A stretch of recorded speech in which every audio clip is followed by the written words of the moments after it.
안녕하십니까. 이주영 법무사입니다. 이번 시간에는 실사례를 가지고 개인회생 신청 전에 재산을 처분한 행위가 어떻게 문제가 되는지에 대해서 알아보고, 이를 보통 구인권의 대상이라고 하는데 법리 대응을 통해 개시결정을 받은 사례를 소개하고자 합니다.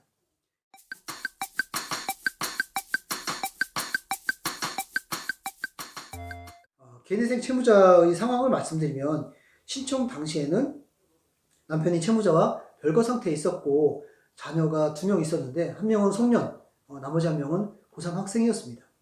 남편이 벌어다주는 돈이 없어서 혼자 일을 하면서 생계를 유지해 왔는데요. 이러다 보니 부채가 7천만 원 정도 발생하고 2년 전에 집을 팔고 시댁에서 살게 되었습니다. 이분의 경우 한 달에 버는 돈이 170만 원 정도 되었고 2인 기준 최저 생계비를 다 사용할 수 없는 상황에서 청산 가치를 고려해서 일부라도 변제하는 변제 계획안을 작성해서 개인회생을 신청하게 되었습니다. 여기서 문제가 하나 발생하게 되죠. 바로 부동산 처분 내역입니다. 법원에서는 2년 전 처분한 부동산에 관해서 매매대금 전액에 대한 사용 내역을 밝히고, 이 부분 소명이 안 되면 전액 변제 계획안에 반영하라는 내용으로 보정명령을 하였습니다. 궁극적으로 채무자의 이런 행위는 부인권의 대상으로 본다는 것이었습니다.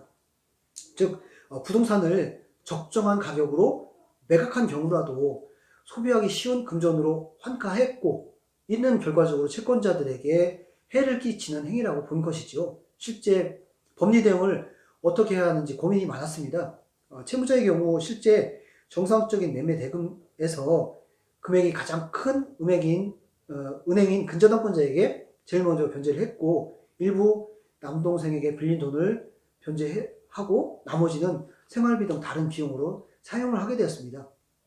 저희 사무소에서는 채무자에게 재산 처분 행위는 했지만 그 당시 이러한 행위가 개인회생 채권자들에게 해를 끼치는 행위를 한 바 없으며, 부동산 매각 대금으로 동생을 포함한 채권자들에게 변제한 행위가 채권자들 간의 평등을 저해하는 편파 변제 행위도 아니라고 항변하였습니다. 이와 관련해서 채무자가 거래한 모든 통장 거래 내역을 제출하게 하였고, 동생에게 준 돈을 불가피하게 변제해야 할 상황에서 준 돈으로 통상적인 행위임을 주장하였고, 차용증을 작성하지 않은 관계로 확인서를 받아오게 해서 이를 정리해서 자료로 제출하였습니다.